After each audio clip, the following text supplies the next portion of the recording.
welcome to the FinTech and Cybersecurity session. We're really excited to have an incredible lineup of speakers here, and I'm very excited to introduce Michael Sweet, partner at Fox Rothschild, who's going to moderate the session, introduce our panelists, and then moderate the startup Q&A. So Michael, feel free to introduce yourselves and then go around and let the panelists introduce themselves for a minute. Great, thank you, Jason. My name is Michael Sweet. I'm a partner at Fox Rothschild. We're a United States law firm. I chair our Israel practice, and for a number of years, I've been in Tel Aviv for this conference. I'm sitting here in San Francisco today. Good morning from San Francisco. I look forward to coming back to Tel Aviv, hopefully next year for Access. This is a program we like a lot, and it's a great opportunity to meet face to face. But you know, everyone has kind of figured this out by now, so I'm glad to see so many people. And I think you all know the drill. So I will introduce the panelists. They'll say something about themselves. Then we'll do about 20 minutes of discussion, and then we'll move into the startups. So first, and I'll just introduce you and then have you talk, because I never know if people are the same on their screen as they are on mine. So I'll do this. I have Yuval from Israel. I am from Israel. Yes, I'm from Israel indeed, from State of Mind Ventures. And Alex is Relay Ventures in Canada. Thank you, Michael. Yep, all the way from Toronto, and I will concur that I missed that beautiful backdrop of the beach behind the speakers. That's very distracting for the people in the audience, I'm sure. Endre Sagi. Yes, from London. Imran Akram. Yep. Hi there. Yeah, Imran Akram from Access Venture Partners, and we are a venture fund investing across Europe, US, and of course Israel. Everything from 1 to 40 million checks into individual companies. Jacques Benkowski.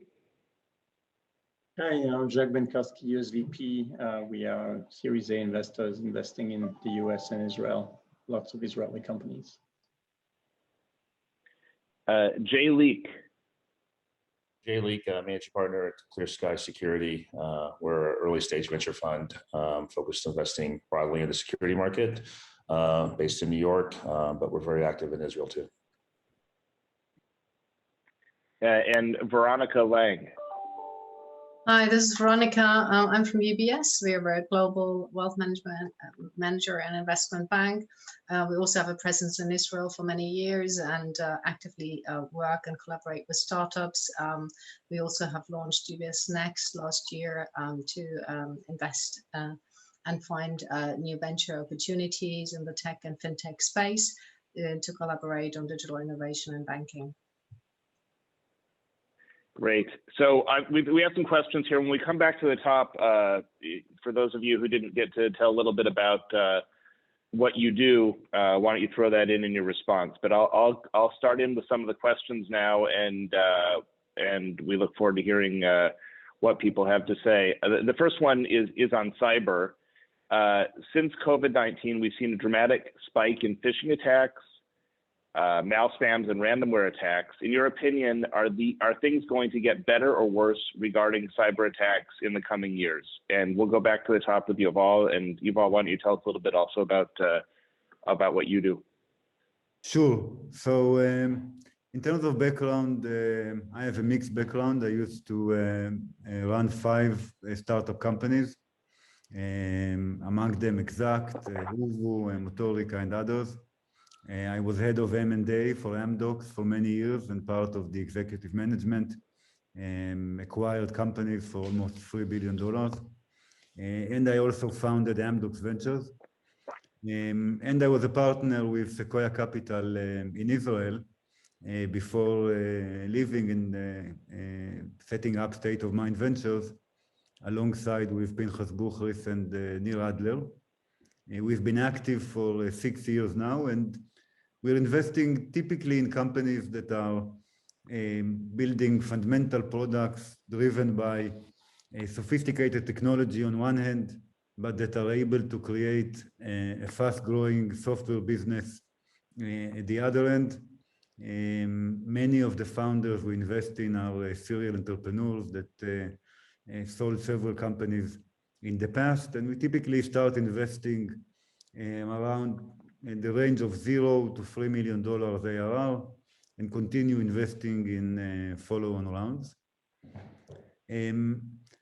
As for your question on cyber and whether we are likely to see an increase in future cyber attacks, I believe the answer is yes. I think the nature of the attacks is changing. Historically, a lot of what cyber was basically an attempt to view the enterprise network as if it was a physical perimeter of an army base and to protect it. While now, as the world is migrating into the cloud and various cloud services and increased fragmentation in different vertical markets, what we're seeing is a big rise in work from home, in e-commerce, which translates to a rapid rise in the volume of basically payment in different ways to deploy and distribute payment over the internet in large scale. That's on the e-commerce side. While on the work from home side, it's mainly a lot of vulnerabilities that are exposed due to scale. I think that payment is probably more interesting than attacks on enterprises.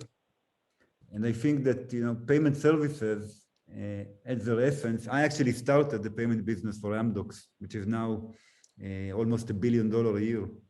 And what I learned while doing it is that payment at its essence is a security business. What determines your ability to be competitive and reach wider audiences and so on is your ability to basically secure the transactions, starting from authentication, communication, credit risk, fraud, and cash out, and so on. And all of these topics now, because everything is changing, because the volume is growing, and because the fragmentation is so big, are just going to continue to grow. And with them, I think the needs will grow, but they're going to be different. It's around securing transactions, and it's around securing communications and access to networks. And it's not about securing assets as it used to be. So I think we're going to see a new generation of cyber, which is more sophisticated and has more awareness to specific verticals and specific needs that should be resolved, and not just kind of, you know, brute force, let's protect the server type of companies that we used to see in the last decade, which didn't really work if you think about it as a general market. Meaning companies invested billions in it and eventually moved to the cloud. So it wasn't really a very fruitful effort for the industry. But I think that the needs that we're seeing now, especially around securing e-commerce and remote access, are very real, and companies will start pivoting towards this direction. Lastly, I would say, thank you. One sentence, I think that we're going to see a lot of work also around privacy, because regulation and awareness is growing around this topic. So my concluding comment is, to a large extent, for us that are old enough, basically cyber is turning back to become information security, as it used to be 10 or 15 years ago, and not, you know, preventing other people from running software on my processor. I hope the speech wasn't too great. long. No, that was perfect. Thank you. So, Alex, the question is, are we going to see things getting worse with cyber attacks? Thanks, Michael. So just very quickly, we talked about the fact that I'm based in Toronto. We have a North American mandate, our fund does. We're typically entering at the seed stage, which would be pre-commercialization, early signs of commercialization, with a $250,000 to $750,000 check, and we call ourselves lifecycle investors. So out of the fund directly, we'll participate in future rounds of financing and even support the company through their growth rounds, not just through ourselves, but also through our LPs with SPV add-ons. The fund itself has 4 vertical focuses. One happens to be in financial services. We do have a couple of companies that are in the cybersecurity space.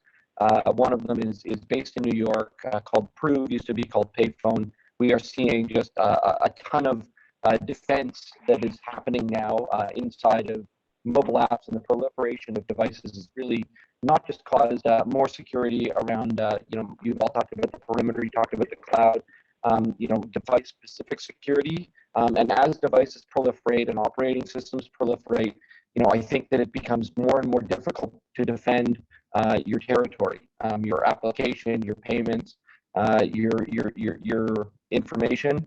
And so, yes, I think that it's going to become more difficult, and I think that the number of cyber attacks and number of attempts are going to continue to go up at probably a more rapid rate now than they have in the last 5 years. Great. Endre, same question to you. More cyber attacks? So you know something about cyber, I hear, right? Sorry? You know a little bit about cyber, don't you? Yeah, to keep it very short, at Skylake Capital, we are investing in early stage opportunities in enterprise IT infrastructure across Europe and Israel. That includes data and cloud infrastructure, machine learning and data science, DevOps tools, and cybersecurity. We have been doing this for quite a long time now in various firms and funds in the past.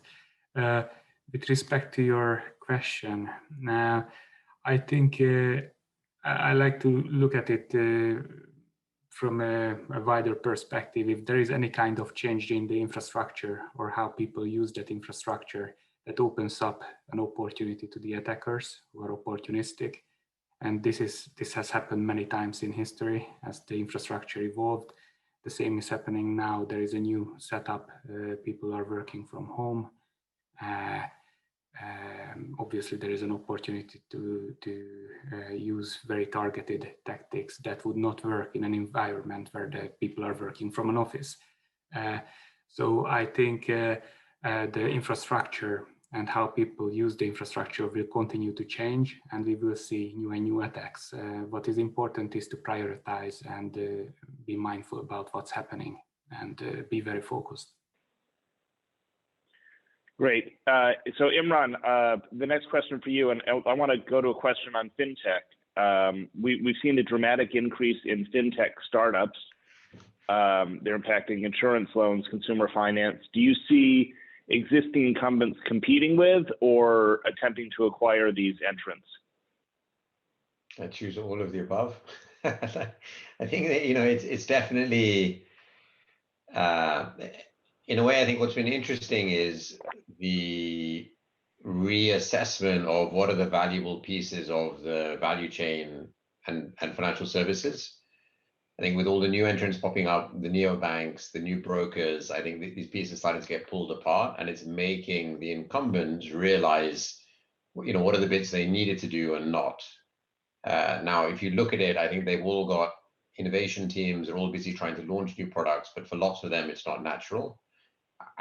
But at the same time, if you pick all the biggest companies in the world, I know we have Veronica from UBS and HSBC, Citibank, all these guys, they have plenty of money to be able to invest tens of millions in their own efforts to launch it, as well as to be able to buy a set of these guys when it's not working. So I think there's still going to be a lot of activity to come in that market on both fronts. Veronica, since he's called you out, what do you think? Do you think these companies are targets for acquisition?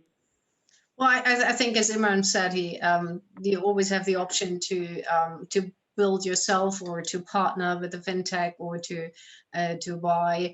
And I think we're looking at all options. And in Switzerland, where we are a retail bank as well, there are examples how we've been integrating startup solution into our online banking to really make it a platform. And I think that is one of the powerful approaches that you can do as an incumbent bank. And then there might be very specialized services, right, that you don't want to get into as a bank. So it's a case-by-case definition, and I think it's important to just think wider than banks have done in the past, and really exploit every opportunity. Okay, so Jay, a different question for you on cyber. One of the big challenges for startups is getting to the CISO and getting to the top of their priority list to start a proof of concept. From your experience, is it easier or harder to get to CISOs when they're dealing with all the problems now that they're seeing in this new world we're in? Yeah, no, it's a great question. I mean, I think that's kind of the value proposition. It's different that ClearSky helps bring to the table. As a former security officer myself and running security for 17 years before becoming an investor full time, and one of my other partners doing it also for 20 years across 4 companies. Like our kind of secret sauce is helping get the mind share and the attention of the CISO from our portfolio companies, because it is hard to bubble up to that kind of whatever it is, top 3, top 5, top 10 priorities. I'd say, like, if you gave any advice to any of the entrepreneurs out there, that are listening, the way that you get someone's attention is really talking about a differentiated problem that you solve quickly, as opposed to like, I got this really smart team that is solving that can do cool things basically. And so often, you lose someone in the first 5 minutes of the pitch, whenever, you're just talking about this great team. I'm sure their team's great, but they're off, doing something else, particularly in this digital world right now. You just lost their attention because you didn't hook them immediately out of the gate with, I am really going to help you with a pain point. And this is the pain point, and getting to that punchline very, very quickly in this digital world, I think is important. And then you can give them all the reassurances of how you can back up solving that problem with a really smart team and all that. But sometimes I think people get that a little bit mixed up. There is a lot of noise out there though, for sure. And and often right now, I'd say the CISO is distracted about things that have nothing to do with startups and nothing to do with technology. And it's really become, a business leadership role. And it's managing upwards in their business constituents a lot. So I guess the flip side of that too is being patient. I know we always want everything today, but pestering and bugging someone is not really the right approach. I can tell you that from firsthand experience, having sat in the role. Jacques, and we'd have a couple of minutes before we go into the pitches, but Jacques, same question for you on CISOs and what's your advice? Do you agree with Jay? Yeah, just 2 words on USVP. So we are a Series A investor based in California. We have a unique approach to Israel in that we don't have an office in Israel by design, and we're positioning as the one US-based investor if you're an Israeli company that you want to talk to. And specifically in security, we started early with Checkpoint and Imperva, then Trustia, and today in Israel, we are investors in Cato Networks, Hunters, Medigates, and several other companies that are not in security. So yeah, I totally agree with Jay. I couldn't say it any better. And in the webinar I give on market entry strategy, it goes very quickly to, there's only one thing that matters, is spotlight on the one thing that you do and nobody else does. And there's no point talking about anything else. Just narrow it down to what it is that you do that nobody else does. And if you can do that in the first 30 seconds, and that happens to be something that they care about, then you have their attention, otherwise it's lost. Thank you.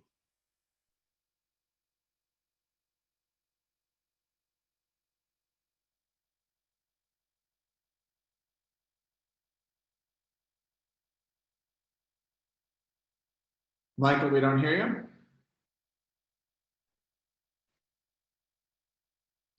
Oh, we did. Okay, ready. What would a Zoom conference be if the moderator wasn't on mute? Thanks, everyone. So I think we've used up our 20 minutes, and I'll let Jason work with the mechanics of bringing the startups forward. Sure.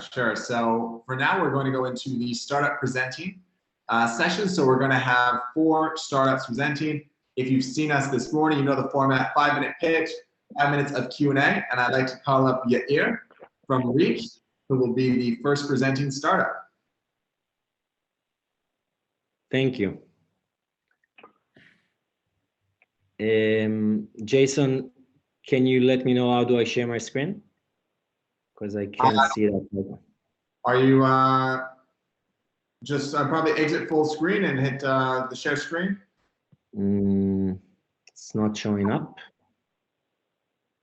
You had it before. Yeah, now it is. Okay, thank you. Okay, it looks like it's loading. Yeah, so we see your screen, so then just put up your presentation. Okay, and the video, does the video work? We see your screen that is the platform. We don't see the presentation. Yes.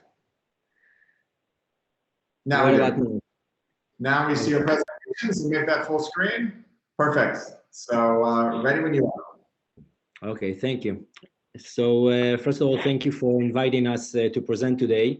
My name is Yair, and I'm a co-founder and CEO at the company. So Reach, as you see on the screen, is an enterprise software. We're allowing companies and mostly financial institutions to conduct business as if they're in person with their clients. And as you know, this is very relevant to what is going on right now with COVID-19. We're essentially allowing them to conduct real-time interactions in all kinds of business use cases where you need a combination of capabilities. Essentially, the vision is to become the #1 platform for conducting and closing business remotely. And the problem that we're solving is that, as you know, remote is becoming the new normal. The technology now allows to have effective interactions. The customers expect it, and they want to be able to do that from their mobile. COVID-19 just accelerated this trend, and the regulation now allows to have a lot of use cases that previously were not being able to be conducted remotely. As you know, conducting business remotely can still be hard for some customers because they are being asked to do difficult things like filling out complex paperwork, like printing and signing manually. Even if they do it digitally, sometimes they do have questions. They need to upload additional documents. They need to verify their identity. And in some cases, they're still forced to meet face-to-face. Today, when companies are trying to solve those pains, they're using multiple disjointed point solutions. They're using, for example, video chat like Zoom, e-signature solutions like DocuSign, document collaboration solutions like Google Docs. The problem with that is that it creates additional costs for the company because they need to deal with different vendors. It creates a lot of integration issues because those solutions do not combine well. And there are a lot of problems in terms of the customer experience because in some cases you do need a combination of capabilities. Reach has built a platform that is an all-in-one web-based SaaS platform that doesn't require any downloads and is available from any device, where essentially we allow all the different required capabilities that are needed to have an effective remote interactions between a company and a client.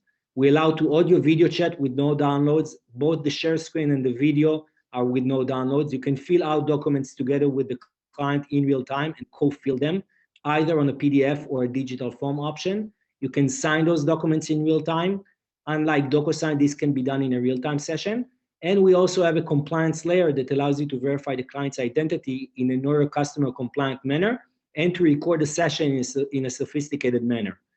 All that can be done also with a component of data flow that flows from the backend systems into the forms and from the forms back to the backend systems. And all that can be done in two different modes. One is a real-time session between the company agent and a client, but we also have the other option where the client can do everything by himself digitally. The two main use cases are all those use cases where today you meet face-to-face. In those cases, we can essentially allow you to avoid the need to meet face-to-face and do everything remotely, video chat, documents, collaboration, and signatures. And in other use cases where those companies are now transacting remotely, we're just making those transactions a lot more efficient by increasing conversion, reducing process time, and improving the customer experience. What makes us better and different? The fact that it's all in one, all those required capabilities in one single platform, the fact that it's web-based and nobody needs to download anything, and the fact that it's real-time and self-service, and that allows the company to choose how to engage with the customers. There are a lot of different capabilities and initiation options as you see on the screen, but let's see a demo and I think it will be more clear. So essentially, what you see here on the screen, this is the agent's platform. And let's say you have a company agent in a call center agent, a call center in an insurance company, and he's already talking to the client. So he can just send the link via text message or email to the client. The client is on the right, as you can see. And without any downloads, he's entering the session. He can get it as a text message or email. Now they're both video chatting with no downloads. They can view the document together. They can sign those documents in real time. They can fill it out together in real time, and it's immediately reflected on both sides. And you can also do it on a digital form option, which makes it easier to fill it out on mobile. Of course, you also have the option to sign those documents in real time, as you can see it right here. And you also have additional capabilities like uploading additional documents like utility bills. You can verify the client's identity in a non-customer compliant manner. I'm not showing that right now, but this is something we also have. You can share a screen, even process payments and so forth. Once you're done, the document is digitally signed. It's being saved in the archive and sent to both sides via email, and all the data flows to the backend systems. And of course, in the end of the session, you're getting all the outputs, the signed PDF, the recording of the session, the document that were uploaded, a complete audit trail that shows you exactly which person did what and when, and a sophisticated recording of the session that allows you to see both the audio. Yeah, you're just over 5 minutes, so if you can wrap it up and go back to the presentation so we can also time the question. Yes. Okay. So just 2 less slides. So you can see we have a lot of those are just examples of current clients that we have. We're focusing on the financial services industry. We have banks, global insurance companies working with us, but also companies in other domains, as you can see, Daimler and Porsche.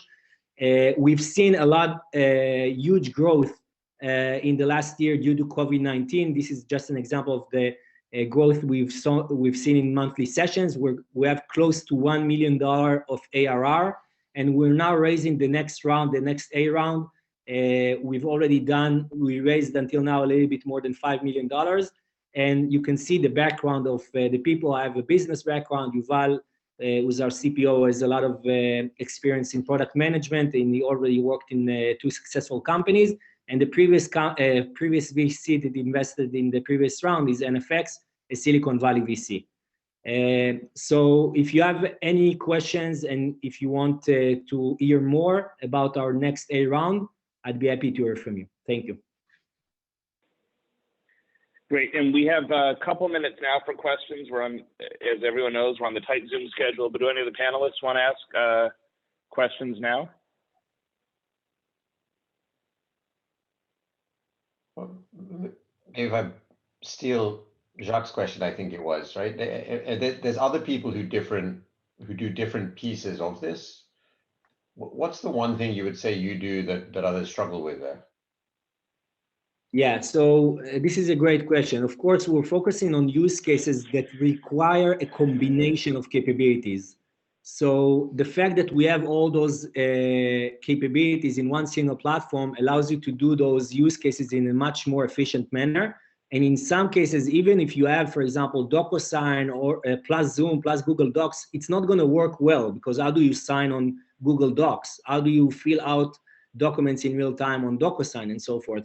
So we're focusing on the use cases that you see here on the screen, where you need both, for example, video and the documents collaboration and the signature part, and we're doing it in a seamless way. And of course, once you have a platform that is dedicated to solve those use cases, the experience is much better. And it's also completely web-based, so nobody needs to download anything, unlike Zoom or Microsoft Teams and so forth. This is Veronica. I have a question. Great presentation. Thank you. Thank you. You have global clients here. So do you integrate with local digital identity schemes in all of the major locations, or are there any limitations from a geography perspective? So you're asking if we're integrating with other solutions, right?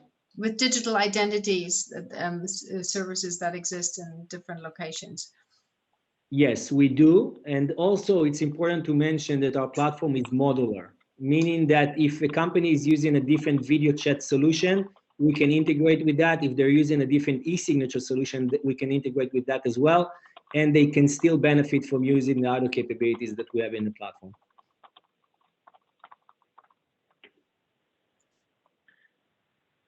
Okay.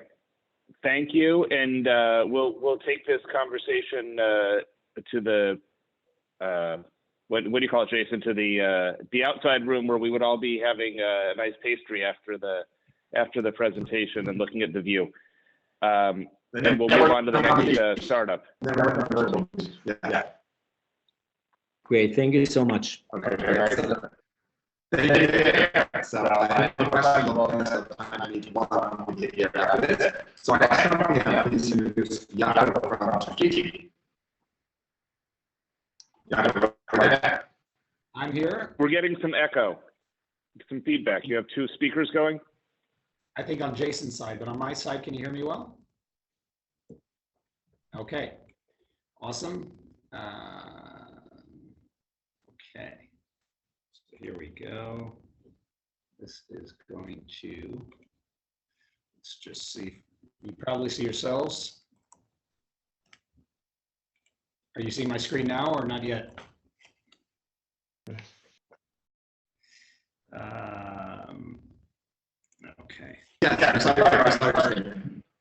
Jason, I don't think we're able to hear you properly, but one moment. Let me see if I can do it this way. We saw your screen. I saw it up there. Sorry? Not right now. Your screen was there, but it's not there right now. I can hear you. Okay. How about that?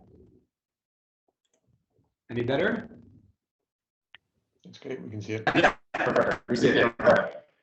Yeah, all good. Jason, I can't hear you, but Michael? It's good. We can see the screen. Okay. Okay, super. good. Off you go.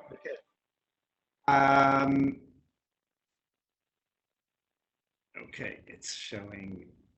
Okay, it's good to meet you all. My name is Jacques Martin. I'm Jifiti's CEO and co-founder, and I'm here to speak to you today about the way that we facilitate point-of-sale financing, which is otherwise known as buy now, pay later, for banks, financial institutions, merchants, and consumers. As you probably have seen over the last year or two, buy now, pay later offerings have become prevalent around the world, and really, I would say, exploded over the last year or so. The pandemic has definitely contributed to the popularity of these buy now, pay later propositions, and given consumers really the purchase power that they often need during these trying times. This buy now, pay later space has really become, as I mentioned, prevalent globally. To the degree that we're seeing tremendous growth outside of the US as well. Traditionally, the US was kind of looked upon as the center of that growth. We see tremendous growth in Europe, in South America, parts of the world as well. And Jifiti's mission is really to democratize this buy now, pay later. There are some well-known large fintech companies such as Affirm, Klarna, Afterpay, who have made this wave serving as a direct lender. Jifiti serves as a facilitator, as a technology for traditional banks and financial institutions to offer their superior credit products at the point of sale at merchants both in-store and online. We currently have some credible partners around the world. We are operational in North America and in Europe. And we work with primarily tier 1 banks who have traditionally been active in this space, but really didn't have the capability to scale their offerings across markets and across merchants, e-commerce merchants and brick and mortar merchants. Our platform, our facilitation allows us to connect to the banks and then launch these offerings at point of sale pretty much overnight. Rendering both a front-end consumer-facing platform or interface that allows consumers to apply for finance and receive real-time approval from the bank or financial institution behind the program, and then choose their repayment schedule, repayment method, and immediately check out with the goods that they are looking to purchase. We do this by leveraging digital card issuance capabilities that we've developed over the last few years that allow for us to launch these products and programs without any type of merchant integration. In the past, merchant integration has definitely been the bottleneck that caused some of the largest banks and lenders in the world to launch at most 1 or 2 merchants per year. Our platform allows these banks and financial institutions to really scale their consumer finance business. As mentioned, we have different ways of leveraging this digital card issuance capabilities throughout the US and Europe. We work today in 6 different markets, including the US, France, Belgium, Spain, Portugal, UK, and now branching out into Italy and 4 other European markets by end of this year. In addition to that, we obviously give full visibility and analytics to the banks so they're able to track the entire user journey and the usage of those funds. Apparently, this visibility until recently has been non-existent and no way for them to actually optimize their consumer lending process due to lack of visibility. 2 notable case studies, one on the bank side, the other on the merchant side. We work with Citizens Bank in the US and serve as their default point of sale lending platform. They have been one of the major players in the space and serve as the financier for Apple and Microsoft, but have never been able to scale across tens of merchants per year. Our platform today has allowed them to do so. Another good example is on the merchant side. We work with IKEA Global. They too ran into the same issue as a merchant, needing to contract and integrate with a local financial institution in every market where they look to offer financing. We serve as that facilitator. They march us into a market. We connect to the bank of their choice, and then, of course, are able to turn around and work with the bank across that market.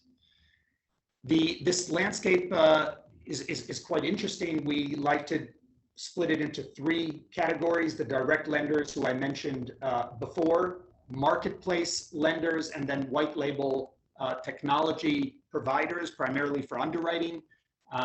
We are. You're just minutes, so if you can move towards the end, so we have time for questions.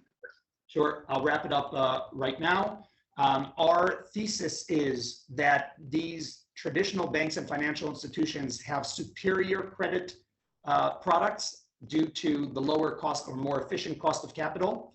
And what they lacked in the past was the ability to deploy at scale. And the reverse is true when it comes to Affirm and Klarna, who have an inferior product due to the cost of capital, but have been very, very good at deploying. We are that missing link, and those are the services that we provide the financial institutions and the banks that we serve. We are currently in the midst of a round raising $20 million for growth and new market penetration. Great, thanks very much. I want to be sure we get Veronica a chance to ask a question. I think this is, I'm going to guess this is right up her alley.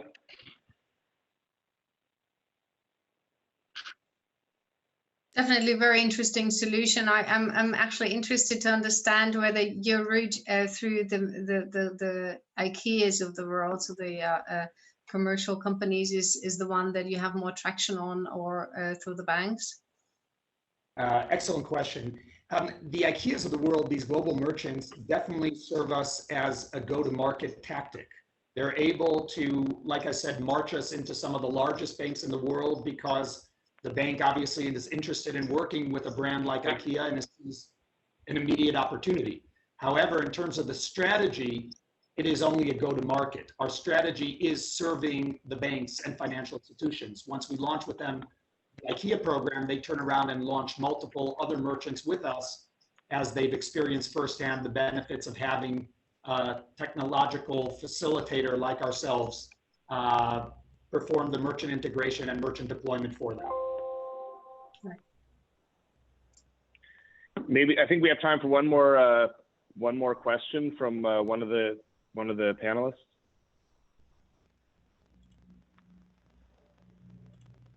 My question is, Alex, is so is this a software fee, or are you making money on your assets under management or transaction fees, or both, or combination? Sure. Our model is based on a transaction fee. we receive basis points or percentage off every single transaction that we facilitate through our pipes. As a service provider for the banks and financial institutions, we do employ a monthly minimum, but for me, that just serves an indication as to how large and what type of volumes these banks will actually or intend on pushing through our platform. Thanks, Yaakov, and I will. There will be one-on-ones available following the presentation, and we're going to keep moving because who knows what will happen in 20 minutes when they take us out of the chat room. Jason. Thanks so much, Michael. Thank you, Yaakov. So now I'd like to call up Alex from Cynergy. We're going to move on to cybersecurity. Hello, and nice to meet you all. I hope that you see my presentation. We see it perfectly. Excellent. Yes, thank you. So, hello. It's nice to virtually meet all the amazing participants at the Axis TLV 2021. My name is Alex Peleg, and I think that you already see my slide running. And it's my privilege to introduce you to our company, Cynergy. Our goal is to help companies to see the invisible and dominate the uncontrollable. We enable enterprises with many product lines and lean cybersecurity teams with a huge attack surface to handle, to focus on the things that they really need to fix. Not like our competitors who provide lots of information without prioritization. Meet our team, which is comprised of hackers and surfers. We are expert red teamers with the highest skills. We are the go-to hackers for many Fortune 100 companies. Even some of your portfolio companies use us and most likely will use us in the future. Being surfers, we know that we are currently on the wave. Some of us are architects, even chief architects in large enterprises. Most of us are full stack developers. Some of us are incident response managers, helping some huge companies with their cybersecurity nightmares. We are Team Cynergy. Together, we make innovation happen. We are fortunate enough to have some good friends and great advisors helping us to, with strategy and connections. Now that you know our team, I want to tell you a little story about a US-based tech enterprise in the entertainment business with a lean cybersecurity team. They had several cybersecurity challenges, and they were looking for a company to help them address the problems. Searching in Google, they have landed to our website and asked for a demo. While speaking with them, we understood that they have more than 60 development teams in several different product lines and with several different geographic locations. They are doing agile development, and they have hundreds of deployments per day. They are using multiple cloud environments, and they are super concerned of regulation, all the things that you have mentioned before. Yet they know that what they know, and they don't see all the moving parts in their organization. They don't have visibility of when they are exposed and where. While asking them what are the tools which they are currently using, they told us that they are using the common vulnerability assessment tools. Yet they are lacking the focus because of so many vulnerabilities identified and not enough resources to deal with everything that is thrown at them. Once we heard the problem, we knew immediately that we have a great fit, but we couldn't expect, after having the demo, that the client would say that Cynergy is exactly what he was looking for and even more. So what we exactly do? Cynergy is an all-inclusive AI-based attack surface management and project operations platform. Cynergy is continuously conducting asset discovery and risk assessment, providing zero time to value with minimum non-actionable findings. Cynergy automatically creates a prioritized action plan, which can be assigned to any of the lean cybersecurity team members, managing it as a project, but it can be also outsourced for any other teams or outsourced companies serving as a marketplace. Cynergy even helps companies to identify some sensitive information leaks.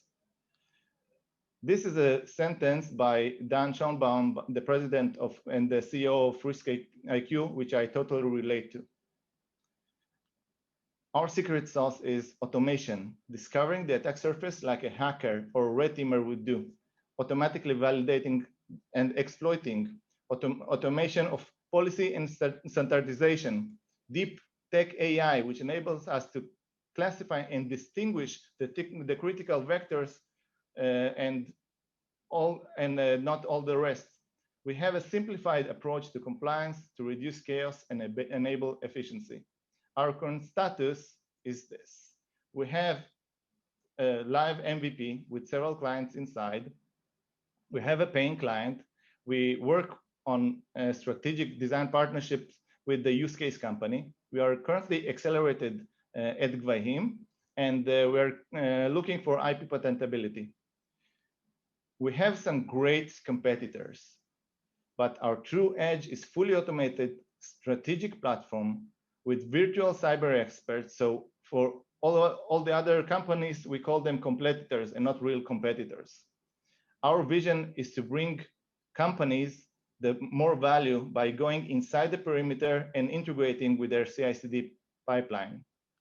We're currently seeking for a round A to establish our brand, to scale up development, and to keep compliance and build trust. Our objective is to have a 3 million in ARR in 24 months and break even in Q4 2023. So let's recap.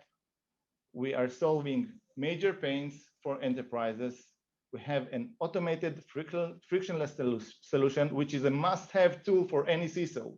We are biting into the main markets. We have endless expansion and revenue generation possibilities. We have a super talented team with real-life experience, and I may say even lots of connections in the right places with Fortune 100 and Inc. 5,000 companies. We have design partnership in legal, and we have a paying customer, which is currently with 50K ARR. Thank you so much. Thank you. We have time for a couple questions.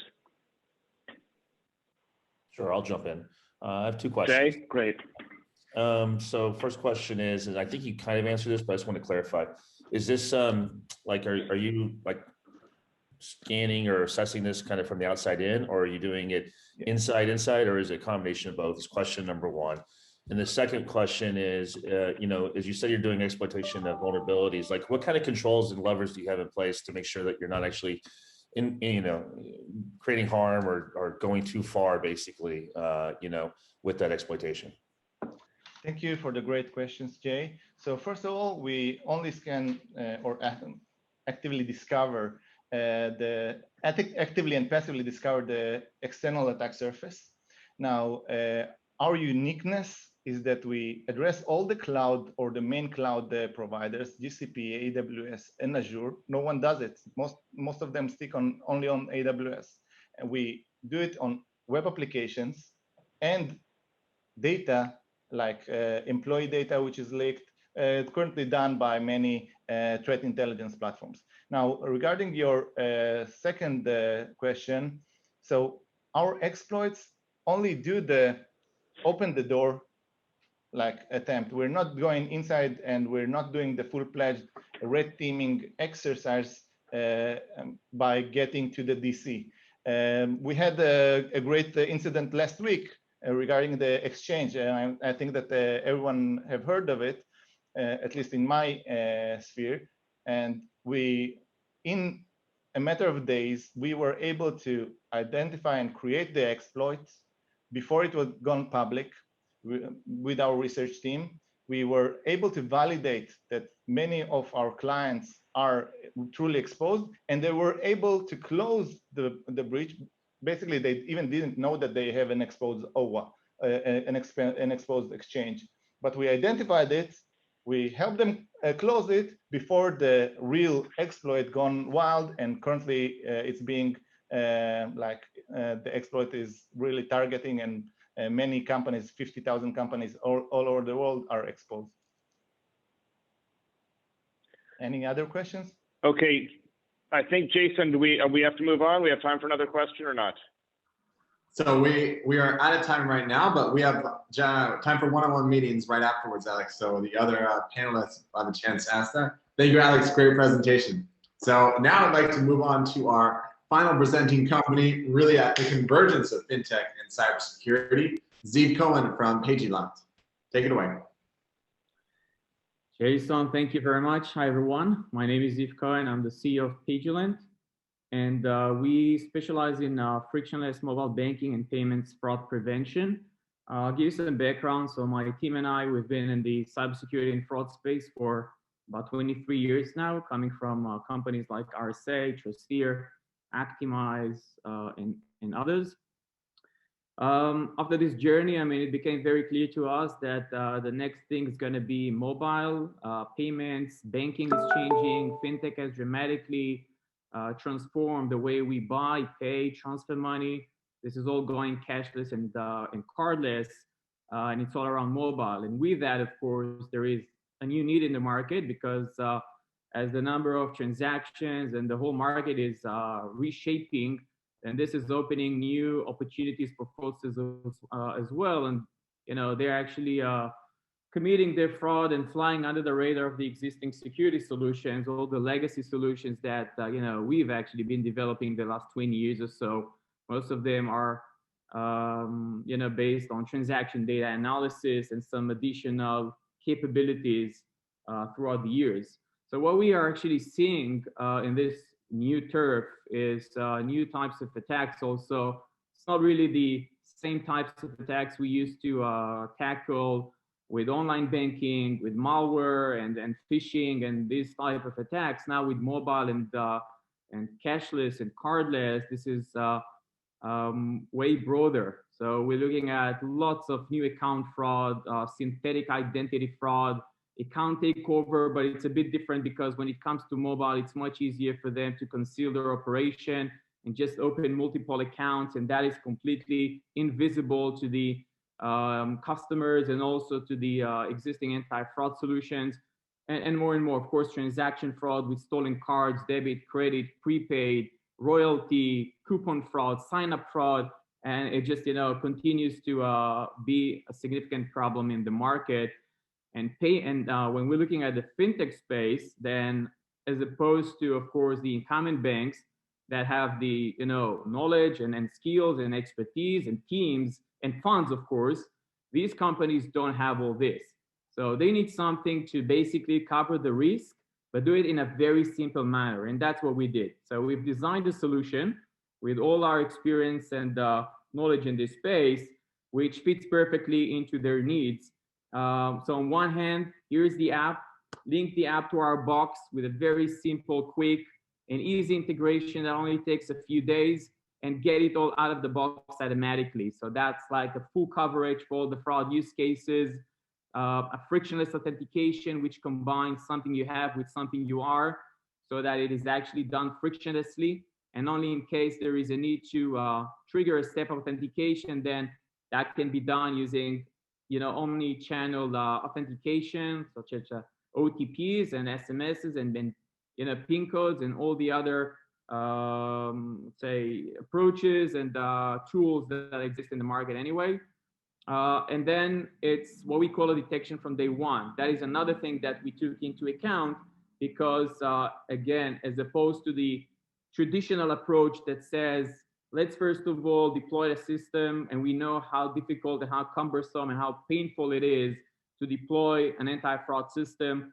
Once this is done, then you have to collect lots of data, build the model, test the models, train the models, and start predicting after 6 or 8 months. That belongs to the past. Here, we need to come up with something that can provide value right away. And that's why we designed the system with what we call 6 intelligence sets, and that's what's under the hood. And the 6 intelligence sets take into account all the aspects that are required to distinguishing between a legitimate transaction and a fraudulent one, or a suspicious user, or our real customers. And you can also see that they are divided to 3 different groups, color-coded. So the green intelligence sets focus on the actual device. So like the device DNA is the next gen of device fingerprinting. So we can really create a unique signature with all the challenges and Google and Apple hardening their systems. Still, one that can recognize the device every time it returns. And this overcomes all the emulators, bots, machines, resetting to factory default, and all the tricks that fraudsters always run in order to clone the device, replicate it, or make it look like it's a new one.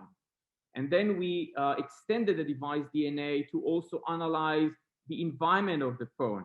And this is quite strong because think about, our phones. When we use our phones, we use them for our regular activities, right? Day-to-day activities. I have my contacts. You make phone calls to your friends and family. Jason, you connected to your Wi-Fi networks. You have your Bluetooth devices. So that is an environment that reflects normative usage. Fraudsters' devices look completely differently. And the user space can immediately distinguish between these 2 environments and raise a flag regardless of who the user is. The second value of it has to do with the user's experience, actually, because we always change our phones. Now, the fact that I bought a new phone, just the iPhone 12, and now I'm downloading the bank's app and connecting, this doesn't mean that it's not me. But when when I will connect next with the app, then the bank or the payments company or the merchant will recognize that it's a new device, and this will immediately raise the suspicion that this might be fraud while it's not. But when we actually buy a new phone or switch to a new phone, then of course our environment roams with us. And it goes on and on. The activity map analyzes the way we behave. The biomarkers is all our physiological characteristics, our behavioral biometrics, and of course we completed with a transaction view that analyzes all our spending habits. That is where we buy, how much, what is the time, the location, the merchant ID, and so on and so forth. So we actually already in the market. The product is live, running in production, used by various companies from different verticals. Ziv, I'm sorry to stop you, but we are over time, and I want to make sure we have 2 minutes for questions. So if we can wrap it up in a few seconds or stop it here. Yeah, absolutely. So let me just wrap it up. 2 seconds. So I just started saying that the product is already used. This is a fully managed service by various companies from different verticals, from neobanking, challenger banks, e-wallets, energy companies, mobility, and others. And I will stop here and be more than happy to address any questions. Great. Yuval, do you have any questions? Sorry, I was muted.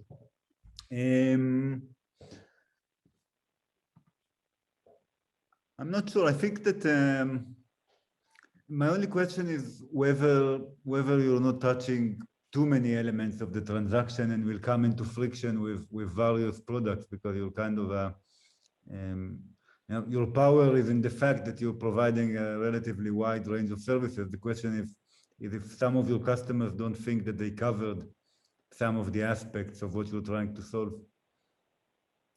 So we're not providing too many services. We actually provide a single service. And this service is based on various capabilities and technologies, which at the end of the day provides a very accurate indication to the customer. And based on that, they can make a decision of whether to decline the transaction, accept it, or challenge the user.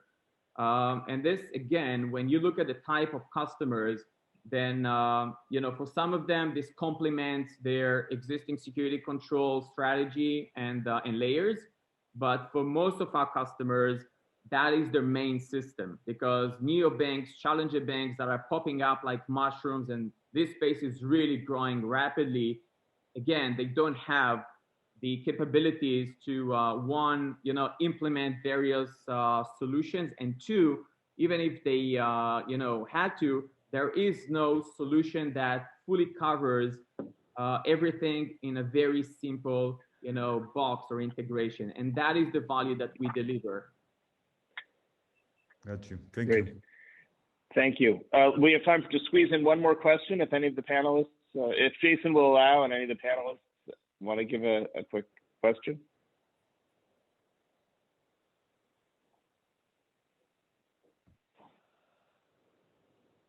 Okay. Well, thank you so much. We'll go on to our one-on-one meetings for all the panelists and startups. Go to my schedule and you'll see the special link for you there. I would like to thank everyone. I would like to thank Yuval from State of Mind Ventures for sponsoring this session, Michael Sweet from Fox Rothschild for also sponsoring this, for our panelists for joining us from really all over the world.